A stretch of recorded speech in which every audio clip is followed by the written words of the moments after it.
재회를 바라는 사람들이 가장 힘들어하는 상황 올타임 넘버1은 의심의 여지 없이 상대방이 다른 사람을 만나버린 상황일 거예요. 이런 상황에서 차라리 나도 마음이 깔끔하게 정리가 되면 괜찮은데 그 와중에도 계속 재회를 하고 싶은 마음이 여전하다면 그때부터 여러분의 하루하루는 지옥 같을 거예요. 그런데 상대방이 다른 사람을 만난다고 해서 꼭 여러분의 재회가 끝났다고 단정 지을 수는 없어요. 괜히 희망 고문하는 게 아니에요. 오늘 영상에서 상대방이 다른 사람을 만나도 다시 만날 가능성을 최대한 높일 수 있는 가장 좋은 방법들에 대해서 설명해 드릴게요.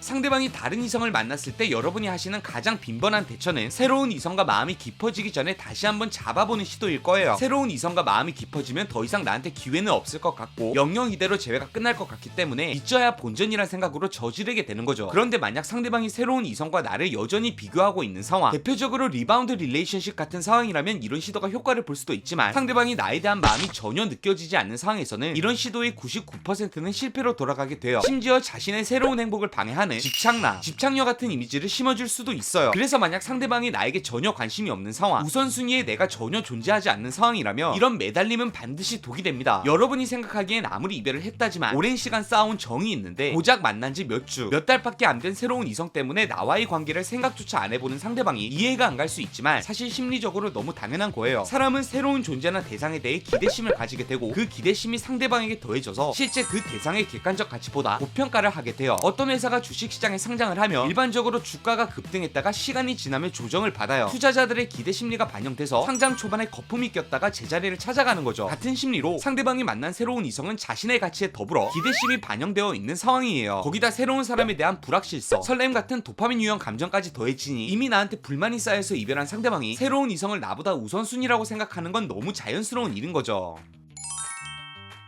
그런데 시간이 지나면서 주식이 조정을 받듯이 새로운 이성도 허니문 기간이 끝나면 객관적 평가를 받는 시기가 찾아와요. 이때부턴 도파민 수치도 초반에 비해 낮아지고 상대방이 새로운 이성을 바라보는 관점도 객관적으로 바뀌게 돼요. 이 타이밍에 내 가치에 대한 재평가도 시작하게 되는데 물론 이 시기라고 무조건 재평가를 받는 건 아니에요. 반드시 재평가를 할 만한 계기가 필요해요. 현실적으로 두 가지 계기가 있는데 하나가 새로운 이성에 대한 불만이 생기는 상황이고 또 하나가 간접적인 정보 노출을 통해 나에 대한 새로운 호기심이 생기는 상황이에요. 이 두 가지 계기를 바탕으로 상대방이 새로운 이성과 나를 저울질하게 되고 그때 나에 대한 아쉬움이 생긴다면 재회 가능성이 올라가게 되는 겁니다. 결국 상대방이 새로운 연인에 비해 내가 더 나은 선택지라는 것을 깨달아야 재회에 성공할 수 있는 거예요. 언제까지 기다려요? 냉정하게 말해서 상대방이 새로운 이성을 만난 상황이 평균 이하 부정적인 상황인 건 부정할 수 없어요. 그리고 상대방이 새로운 이성에게 불만을 가지는 시점 또한 정확히 가늠하기는 어려워요. 예를 들어서 연애 초반에 드러나는 행동 특성으로 상대방이 새로운 여자에게 빠르게 식어버릴 수도 있는 거예요. 새로 만난 여자가 순수하고 맑은 여자라고 생각해서 가치를 느꼈는데 막상 만나보니 그런 이미지가 철저하게 꾸며진 이미지였다면 연애 초반에도 금세 이별할 수 있겠죠. 반대로 새로운 이성이 너무 높은 만족도를 줘서 몇 개월 이상 장기적으로 나에 대해 생각조차 해볼 계기가 없을 수도 있는 겁니다. 그럼 그냥 손 놓고 기다리는 기도 메타인 거예요? 어느 정도 운이 따라줘야 하는 건 사실이지만 그렇다고 가만히 기다릴 수만은 없겠죠. 지금부터 이 상황에서 여러분이 할 수 있는 방법 3가지를 정리해 드릴게요. 첫 번째, 먼저 환경적으로 불확실성을 조성해야 해요. 재회를 원하는 상황에서 여러분이 겪는 가장 첫 번째 장애물은 이별 후 잘못된 대처의 파급력입니다. 이별을 원하는 입장과 이별을 원하지 않는 입장의 차이로 인해 대체로 이별에서 여러분은 을의 입장이 되어 계실 거예요. 이걸 프레임이 낮아졌다, 가치가 낮아졌다 라고 표현하기도 하는데 사실 이런 표현이 알맞는 표현은 아니에요. 아마 잘 지내는 모습을 보여줘라 이런 재회 조언을 많이 들어보셨을 거예요. 그리고 이런 얘기를 하는 콘텐츠들은 프레임에 대해서 강조를 해요. 매달리는 행동을 통해 내 프레임이 낮아졌기 때문에 잘 지내는 모습, 상대방을 신경 쓰지 않는 모습, 즐겁고 행복해 보이는 모습을 보여줌으로써 내 프레임을 회복해야 한다라고 말합니다. 그리고 이런 모습들이 내 가치를 회복하는 방법이라고 주장해요. 그런데 왠지 이런 얘기를 듣고 있으면 뭔가 의문이 남아요. 내가 프레임이 높은 모습을 보여주면 가치가 회복이 되는 걸까요? 만약 이런 프레임 이론이 절대적 사실이라면 회사에서 유용 가치가 없어서 잘린 직원이 대표에게 저는 여기 아니어도 갈 곳이 많아서 괜찮습니다 이런 고프레임 같은 태도를 보여준다면 그 대표가 갑자기 아쉬움을 느끼고 연봉이라도 올려주며 그 직원을 다시 채용하려 노력할까요? 물론 이런 거래 상황과 연애 상황은 다른 거지만 고자세, 고프레임을 통해 내 가치를 올리는 게 중요한 게 아니라 상대방 머릿속에서 자신이 주도권을 가진 갑의 입장이라는 인식을 그려주는 게 핵심인 거예요. 그러기 위해서 내 감정에 대해 상대방의 확신을 가지지 못하게 만들어야 하고 이런 목적을 이루는 도구로서 우울한 모습, 일상에 지장을 받는 모습, 상대방에 대한 미련 같은 게 아니라 즐겁고 행복한 모습, 일상을 즐겁게 보내는 모습, 상대방에 대한 미련이 보이지 않는 모습 등을 보여줘야 하는 겁니다. 결과적으로 같은 행동을 한다고 생각하실 수 있는데 절대 같은 행동이 아니에요. 프레임을 올려야 한답시고 무리하게 새로운 이성을 노출한다든지 속보이는 SNS 같은 걸 올리는 게 아니라 이별 후 내 행동들을 보고 상대방이 자신이 더 이상 갑이 아닐 수도 있다는 생각만 하게 만들면 그만인 거예요. 그 이상은 필요하지 않습니다. 두 번째, 기존 이미지에 정반대되는 퍼포먼스를 보여주세요. 새로운 이성은 허니문 기간 동안 기대심이라는 버프를 받는 중이에요. 그리고 이 기대심이라는 것은 불확실한 정보를 기반으로 형성됩니다. 아직 이 사람에 대해 잘 모르다 보니 다의적 상상을 하게 되고, 이런 상상을 바탕으로 기대심을 가지게 되는 거예요. 즉 기대심은 내가 이때까지 모르던 새롭고 불확실한 정보에 의해 생기는 감정인 셈이에요. 이걸 우리 입장에 대입해보면 상대방은 이미 우리에 대해 잘 알고 있고 새롭거나 불확실한 정보가 현재의 나에겐 존재하지 않는 겁니다. 그런데 그렇다고 우리가 전혀 새로운 정보, 새로운 모습을 보여줄 수는 없는 걸까요? 그렇지는 않아요. 불확실성은 시간이 흐르면 기본적으로 생기게 되어 있어요. 어릴 때 질이 나쁜 친구들을 떠올려 보세요. 만약 이 영상을 보는 여러분이 30살쯤 되셨다는 가정하에 여러분이 여전히 그 친구들이 삼류 인생을 살고 있다고 확신하실 수 있나요? 아무리 사람은 쉽게 변하지 않는다고 하지만 10년이라는 긴 시간 동안 철이 들고 과거를 부끄러워하고 새로운 마음가짐으로 살고 있을 가능성도 전혀 배제할 수는 없는 거예요. 이 상황이 오직 시간만으로 불확실성이 생긴 상황이거든요. 그런데 여기에 만약 그 친구가 들려오는 소문에 아주 바른 생활을 하고 있고 과거에 대해 반성하고 있고 성실히 살아가고 있다는 소문이 들리면 어떨까요? 물론 이런다고 과거의 잘못이 사라지는 것은 아니겠지만 그 친구를 바라보는 이미지가 달라질 여지라도 생길 수 있지 않을까요? 이런 경우 아무런 정보가 없는 것보다 훨씬 시간을 단축할 수도 있을 거예요. 새로운 정보를 통해 기대 심리가 생기게 되는 거죠. 우리 상황에서도 마찬가지로 일정 시간이 지나면서 새로운 정보를 보여준다면 내 기존의 부정적 이미지가 바뀔 여지들이 생기는 거예요. 그럼 어떤 모습을 보여줘야 하는데요? 이런 모습을 보여줘라 이렇게 콕 집어 말할 수 있는 건 아니에요. 다만 두 가지 조건에 부합해야 해요. 하나는 기존의 나에게선 절대 예측할 수 없었던 모습이어야 한다는 거고, 또 하나는 그 모습이 긍정적 평가를 받을 수 있어야 한다는 거예요. 예를 들면 평소에 내가 너무 어리고 딸 같은 이미지라 미래를 기대하기엔 힘들다고 상대방이 생각했다면 미래를 살아가는데 필요한 재테크 지식, 경제적 지식, 성숙함이 강조되는 모습 등을 보여줄 수 있을 거예요. 이렇게 기존의 상대방이 알고 있던 내 모습과는 전혀 다른 긍정적인 모습을 토대로 나를 훤히 알고 있다는 생각을 바꿔줄 수 있는 겁니다. 그리고 어느 정도의 기대심도 확보할 수 있게 되는 거죠. 세 번째, 내가 유리한 부분을 무기로 삼으세요. 상대방에게 새로운 여자가 생기면 그 여자와 나를 비교하는 분들 많으시죠? 새로운 여자가 나보다 예쁘다고 느끼면 좌절감을 느끼고, 새로운 여자가 나보다 예쁘지 않다고 느끼면 우월감과 동시에 절망감을 느끼죠. 특히 세부 비교 항목으로 외모나 여성으로서의 매력 등을 많이 비교하시는데, 이건 심리학적으로도 뇌과학적으로도 이길 수가 없는 게임이에요. 심지어 객관적으로 내가 훨씬 더 예쁘고 매력적이라도 새로움이라는 메리트가 허니문 동안 이런 객관적 가치평가를 씹어먹어 버립니다. 이걸 알면서도 자존심 때문에 자꾸 밀어붙이는 분들이 있는데, 상식적으로 생각하더라도 내가 불리한 게임을 할 필요가 없는 거예요. 그럼 도대체 어떻게 해야 하는데요? 여러분이 유리한 조건들로 경쟁을 하세요. 여러분의 장점은 새로운 이성이 아직 겪지 못한 경험이 있다는 거예요. 그리고 이런 경험은 필연적으로 시간이 쌓여야지만 생기는 거기 때문에 지금 당장은 여러분한테 유리한 조건이 되는 거죠. 이 경험을 바탕으로 장기 연애의 메리트를 이용하는 거예요. 예를 들어 상대방의 킬링 가치를 이용하는 거예요. 킬링 가치에 대해선 제가 다른 영상에서 몇 차례 설명드린 적이 있는데, 쉽게 설명하면 타인들과 쉽게 맞기 어려운 특이 취향 같은 거예요. 이걸 상대방이 나를 볼 수 있는 공간에 즉 간접적으로 노출하는 겁니다. 헤어질 당시에는 잊고 있었는데 다른 사람을 만나다 보니 생각보다 큰 장점이었다는 걸 느낄 여지를 만들어 주는 거죠. 대표적인 예시가 성적 취향이 있는데, 특이한 성적 취향을 가진 사람들이 다른 부분에서 정말 안 맞고 다툼이 많더라도 이거 하나 때문에 관계가 연장되는 경우들이 있어요. 물론 이건 킬링 가치의 개념을 여러분에게 이해시켜 드리려고 말씀드린 거지, 지금 헤어진 입장에서 여러분이 활용하시라고 말씀드리는 건 아니에요. 꼭 성적 취향이 아니라도 독특한 식성, 미적 감각, 예술적 취향, 정치 성향 등 다양한 예시가 있으니 여러분 나름대로 상대방에 대해 셀프 브레인스토밍을 해보세요. 킬링 가치 이외에도 만약 여러분이 새로운 이성에 대한 정보를 알 수 있는 상황이라면 그 이성의 부족한 면을 강조할 수도 있을 거예요. 이건 약간 다크한 내용이라 이런 공개적 영상에서는 생략하도록 하겠습니다. 여기까지 다른 이성이 생긴 상황에서 재회 가능성을 높이는 방법 배워봤는데, 솔직히 말해서 저도 이런 상황에서 여러분에게 재회를 권장드리고 싶은 마음은 없어요. 가능한 마음을 정리하는 쪽으로 노력하시라고 말씀드리고 싶어요. 그런데 사람 마음은 생각, 의도대로만 흘러가지 않고 이런 생각과 마음의 괴리로 괴로워하는 분들을 위해 오늘 얘기를 준비했습니다. 오늘 얘기를 간결히 정리하자면, 내가 불리한 부분에 대해선 최대한 보완을 통해 차이를 좁히고, 반대로 내가 유리한 부분은 최대한 강조를 해서 부각시키는 거예요. 이걸 통해 상대방이 객관적인 평가를 하는 시기에 내가 새로운 이성보다 더 나은 선택지라고 생각할 수 있는 가능성을 높이는 거예요. 여기서 보통 두 가지 유형의 고민을 느끼실 거예요. 하나는 만약 새로운 이성보다 제 가치가 객관적으로 낮으면 어떡해요? 라는 고민이실 거고, 또 하나는 제가 객관적으로 잘못해서 경쟁 자체가 되지 않을 것 같아요. 라는 고민일 거예요. 이런 고민들에 대한 정답을 말씀드리면, 만약 여러분이 갭이 너무 커서 너무 불리한 상황, 아예 게임조차 되지 않는 상황이라면 여러분은 최대한 상대방에게서 멀어져 계셔야 해요. 둘 다 새로운 이성의 유무와 상관없이 내 가치가 너무 하락한 상태이기 때문에 이런 상황에서 내 모습이 노출되면 오히려 새로운 이성에게 도움을 주는 상황이 생겨버려요. 이럴 땐 관계를 장기 레이스라 생각하고 지금 당장은 아예 상대방에게서 멀어져 계셔야 합니다. 당장의 감정에 사로잡혀서 지금 결론을 지으려 하면 나중에 새로운 이성과 관계가 끊어지더라도 재회의 기회가 찾아오지 않을 수 있어요. 오늘 영상 도움이 되셨다면 연애언어TV를 구독하시고, 재회가 처음이시라면 댓글에서 재회 전자책을 선물 받아 보세요. 실제 2만 명이 넘게 열람한 현존 최고의 재회 전자책입니다. 그럼 오늘도 행복한 연애하세요.